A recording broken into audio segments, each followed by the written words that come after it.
Discussing sexual exploitation with a child can be challenging. This video is designed to provide guidance and support, helping you navigate this sensitive conversation using the CSE Risk Questionnaire. When assessing the risk of child sexual exploitation, we need to take time and listen to what they have to say. We need to notice and be curious about their situation and consider what else might be happening in their lives. The CSE Risk Questionnaire is a tool that can help health practitioners with this and identify areas of concern about current or potential risk of sexual exploitation.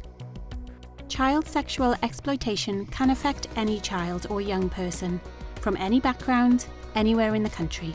However, certain children may be more vulnerable than others, such as those who are sexually active, looked after children, children with disabilities and additional learning needs, any child experiencing difficulties with emotional or mental health, or those living with domestic abuse at home. But be mindful not to make assumptions. Begin by explaining the limits of confidentiality. Explain that if a child discloses something that raises concern for their safety or others, you have a duty to report. Introduce the questions by reassuring the child. I'd like to ask you some questions to ensure you're safe and no one is harming or pressuring you. Every child is unique. With over 100 potential risk indicators for CSE, you may need to consider other risk indicators and protective factors. One or more positive responses for questions 1 to 5 in the first section may indicate a risk of CSE and means you should move to the next section. 5 or more positive responses overall suggest a significant risk.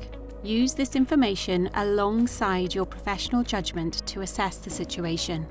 If concerns about risk arise, you must take action. It's important to always be open and honest, explaining the need to share information. You can say, "I am concerned that you may not be safe, and I need to share my concerns so that together we can help and support you." Remember that the safety of the child is paramount, and if consent is refused, you must still act. When uncertain, consult your manager, safeguarding lead practitioner, or duty social worker. Document all findings and actions, including checklist responses and protective factors, and this will help when making your referral. Child safety is paramount. By using the CSERQ15 checklist and your professional judgment, we can work together to safeguard children and support their futures.